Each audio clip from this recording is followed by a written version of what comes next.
Hello बच्चों। आज हम लोग पढ़ने वाले हैं समाकलन।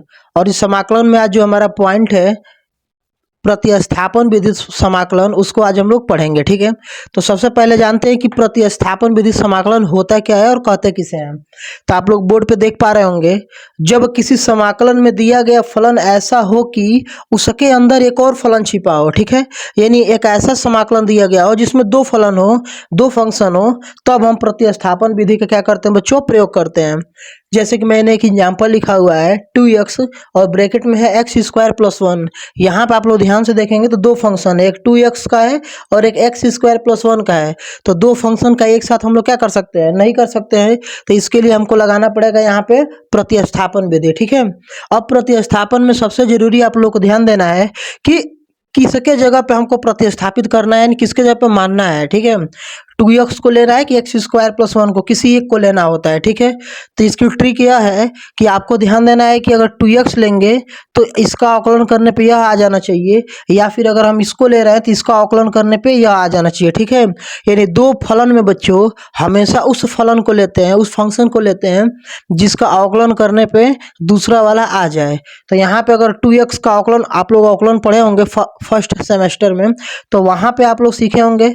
तो यहाँ पे 2x का अगर आप लोग आकलन करोगे तो इतना नहीं आने वाला है। ठीक है, थोड़ा सा आपको यहाँ पे दिमाग लगाना पड़ेगा कि जैसे 2x एक्स स्क्वायर प्लस 1 का आकलन करेंगे तो इसका इतना आ जाएगा। ठीक है, आकलन मैं एक बार अभी करके दिखा दे रहा हूँ, आपको भूल गया होगा तो याद आ जाएगा।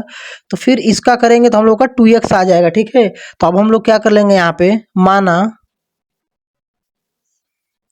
एक्स स्क्वायर प्लस 1 जो है, इसके जगह पर हम लोग कुछ भी मान सकते हैं, ए बी सी डी कुछ भी मान सकते हो। ठीक है, यू भी टी कुछ भी मान सकते हो, ज्यादातर यू ही माना जाता है, आपके बुक में भी यू माना गया है। ठीक है, मैं यहाँ पे टी मानता हूँ। ठीक है, मान लेंगे कि इतना बराबर टी। अब इसका हम लोग क्या कर लेंगे, यक्स के सापेक्ष अवकलन डिफरेंशिएशन करने पे, अवकलन करने पर जैसे ही बच्चों आप लोग अवकलन करोगे तो आपको याद होगा कि डी बाई डी एक्स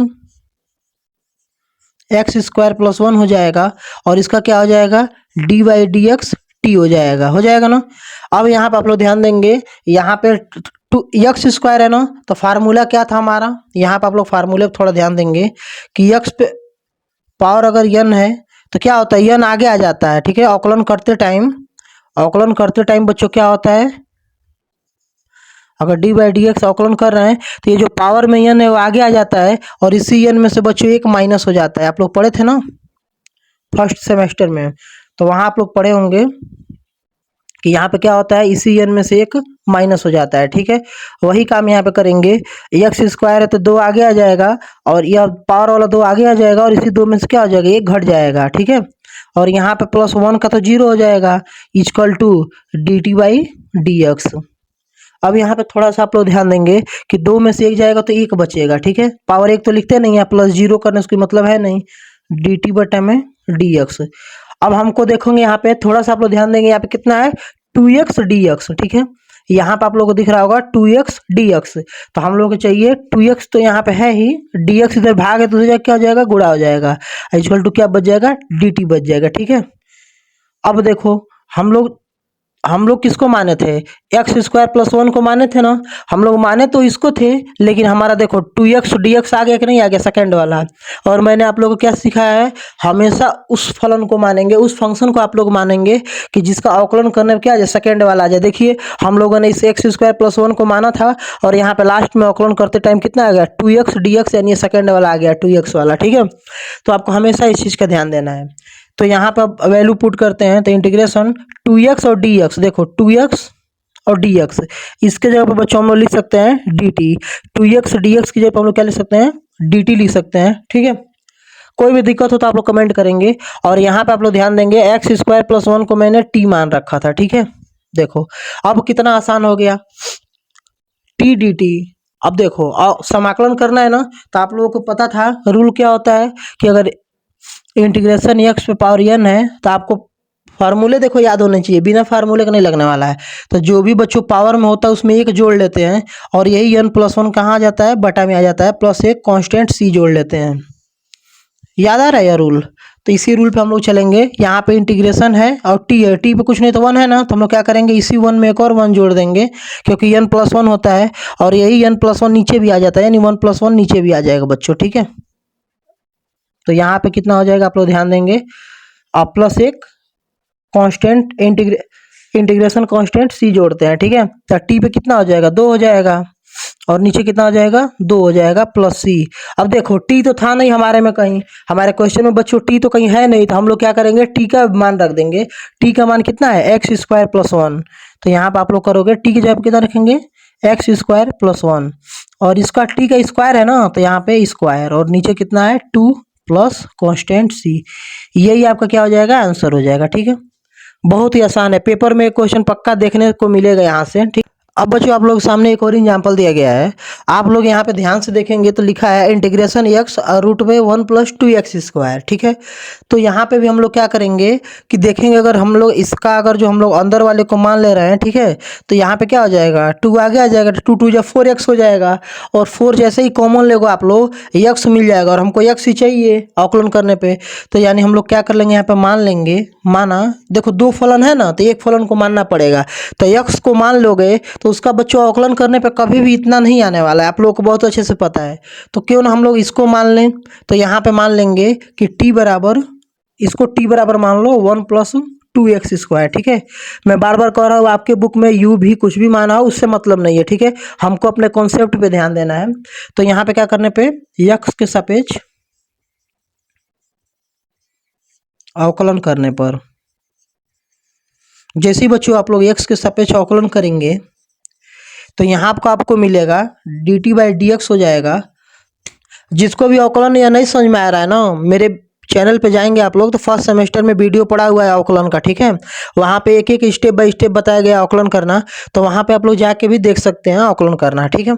तो यहाँ पे क्या हो जाएगा देखो 1 का तो 0 हो जाएगा अवकलन करने पे, कांस्टेंट है, और यहाँ पे जब इसका अवकलन करोगे, देखो मैं बता रहा हूँ, थोड़ा कॉन्सेप्ट क्लियर कर दे रहा हूँ आप लोगों का, ठीक है, भूल गए होगे तो D t by d x, यहाँ पे बच्चों जो भी कांस्टेंट होता है उसका वैल्यू 0 हो जाएगा, 1 का तो 0 हो जाएगा, प्लस यहाँ पे कितना है 2x स्क्वायर है ना, तो 2 इंटू यह जो x स्क्वायर है ये 2 आगे आ जाएगा, और यहाँ पे क्या हो जाएगा इसी 2 में से एक घट जाएगा, तो यहाँ पे क्या हो जाएगा डी टी, यहाँ ध्यान देंगे आप लोग बच्चों, d t by d x is equal to 2 2 या 4 हो जाएगा, और x पे कितना हो जाएगा 2 में से 1 गया 1 हो जाएगा, 0 तो जोड़ेंगे तो कोई मतलब है नहीं, और पावर 1 में पावर पे 1 लिखते नहीं है तो कितना हो जाएगा 4x हो जाएगा, या फिर इसको आप लोग ऐसे भी लिख सकते हो D T is equal to 4x, और ये dx भाग है इधर आके क्या हो जाएगा गुणा हो जाएगा, ठीक है। थोड़ा ध्यान देंगे आप लोग, यहाँ नीचे भाग है ना तो इधर क्या हो जाएगा गुणा हो जाएगा, यानी dt का वैल्यू मिल गया, सॉरी 4x और dx मिल गया हमको, कितना मिल गया 4x dx। अब यहाँ पे आते हैं हम लोग अपने इक्वेशन पे, तो हमारा इक्वेशन था इंटीग्रेशन x अंडर रूट, इसके जगह पे कितना मान लिया हम लोग, यह 4 है ना, तो 4 को तो बाहर ले लो आप लोग, 4 कांस्टेंट हो जाएगा, और यहाँ पे ध्यान देंगे x dx, यहाँ पे दिख रहा होगा x और यहाँ दिख रहा होगा dx, तो x dx की जगह पे हम कितना रख सकते हैं, यहाँ पे x dx डायरेक्ट कर लो, चलो मैं ऐसे नहीं करो, ऐसे कर लो कि यहाँ पे बच्चों आप लोग ध्यान देंगे कि dt बराबर हो जाएगा 4x, और इधर गुणा है ना dx, इधर भाग है ना, इधर जाके क्या हो जाएगा गुणा dx हो जाएगा, और इधर ये क्या है गुणा है ना 4, इधर जाके भाग हो जाएगा, ठीक है।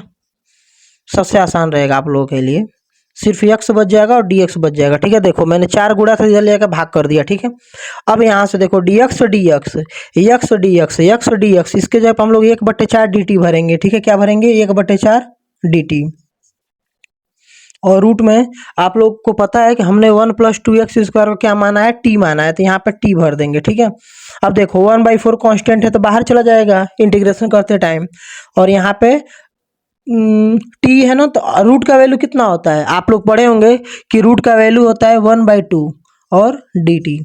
अब देखो इसका इंटीग्रेशन कितना आसान है, जैसे इंटीग्रेशन आप लोग करोगे तो यहाँ पर t पे पावर जो भी रहता है उसमें एक जुड़ जाता है ना, तो यहाँ पे कितना आ जाएगा 1 प्लस 2 1/2 प्लस 1 हो जाएगा, और यही 1/2 प्लस 1 कहाँ आ जाएगा नीचे आ जाएगा। फार्मूला याद करना बहुत जरूरी है आप लोगों के लिए, और ये कांस्टेंट c हो जाएगा, ठीक है। तो 1/4 t पे कितना आ जाएगा 2 1 2 और 1 3/2, और यहाँ भी नीचे इसको सॉल्व करेंगे इस भिन्न को, अब भिन्न का सवाल तो आप लोग सॉल्व ही कर लेंगे, तो यहाँ पे कितना हो जाएगा 3/2 प्लस c हो जाएगा, ठीक है। तो यहाँ पे आप लोग ध्यान देंगे 1/4 3/2 है ना, या 3/2 है, तो जैसे ही ऊपर जाएगा तो क्या हो जाएगा, चेंज हो जाएगा, 3/2 उल्टा हो जाएगा, 2/3 हो जाएगा, और टी पे कितना 3/2 प्लस सी। यहाँ पे आप लोग ध्यान देंगे थोड़ा सा, 2 से 4 कटेगा 2 बार में, तो ऊपर 1 और नीचे 3 दूनी 6 हो जाएगा। और यहाँ पे टी का मान रख दो, टी का मान कितना है, टी का मान है 1+2, क्योंकि टी थोड़ी था हमारे क्वेश्चन में, हमने तो टी की जगह पे माना था ना, तो टी का मान 1+2x², 1+2x², और इसके ऊपर कितना है टी के पावर में 3/2 था, तो 3/2 प्लस कांस्टेंट सी जोड़ दो, यही आपका क्या हो जाएगा, आंसर हो जाएगा। यहाँ बच्चों एक और एग्जाम्पल आप लोग देखेंगे, यहाँ पे दिया है cos 3x dx, ठीक है, तो हम लोग क्या कर लेंगे, माना सब में वही काम करना है, प्रतिस्थापन भी है ना, जब भी दो फंक्शन आ जाए, देखो दो फलन आ गया ना, तो आपको प्रतिस्थापन लगाना ही पड़ेगा। तो यहाँ पे माना 3x बराबर टी, यक्स के सापेक्ष अवकलन कर दीजिए, सेम टू सेम वही प्रोसेस है सभी में, अवकलन करने पर जैसे बच्चों आप लोग अवकलन करेंगे, यहाँ पे क्या हो जाएगा, 3 तो कांस्टेंट है, बाहर चला जाएगा। चलो मैं थोड़ा स्टेप बाय स्टेप लिखता हूँ, dy/dx 3x, और यहाँ पे इक्वल टू dt/dx हो जाएगा, ठीक है। तो आप लोगों को पता है कांस्टेंट जो है ये तो बाहर चला जाएगा, और d/dx x बचेगा, ठीक है, और यहाँ पे dt/dx। अब देखो रूल आप लोग याद है ना, d/dx का x पे पावर n रहे तो यही पावर आगे हो जाता है, और इस पावर में से ये घट जाता है, यह रूल जरूर याद रखो आप लोग। तो यहाँ पे क्या हो जाएगा, पावर पे कुछ नहीं तो 1 छुपा हुआ है, आपको पता है कि जब भी पावर नहीं लिखा है तो यहाँ पे 1 छुपा हुआ है, तो यह 1 आगे आ जाएगा, अवकलन करते टाइम 1 आगे आ जाएगा, और इसी 1 में से क्या हो जाएगा, एक घट जाएगा, यहाँ पे dt/dx। तो यहाँ पे कितना आ जाएगा, 3 एकने 3, और x पे पावर 1 में से 1 गया 0, और x पे पावर 0 का मान कितना होता है, 1 होता है ना, तो 1 जैसे ही यहाँ पे होगा 3 एकने 3 हो जाएगा, 3 dt/dx। अब यहाँ पे dx इक्वल टू क्या हो जाएगा, dx इधर भाग इधर जाकर गुणा हो जाएगा, और ये 3 इधर क्या है, गुणा है ना, इधर आके भाग हो जाएगा, यानी 1/3 dt।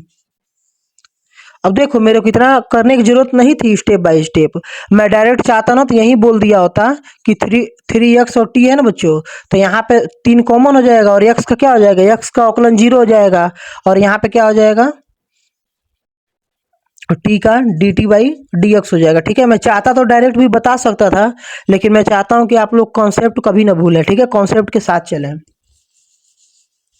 तो जो भी हमारा dx का वैल्यू आया है, इसमें हम लोग क्या कर देंगे, पुट कर देंगे, इसलिए यहाँ पर आप लोग ध्यान देंगे कि इंटीग्रेशन cos, और 3x की जगह हमने कितना माना था, t माना था, तो cos t, और dx की जगह पे कितना है बच्चों, 1/3 dt, 1/3 dt यही था ना, ये आप लोग ध्यान देंगे यहाँ पे cos, और 3x की जगह पे हमने t माना है, और dx की जगह पे कितना हमारा निकल के आया अवकलन करने पे 1/3 dt।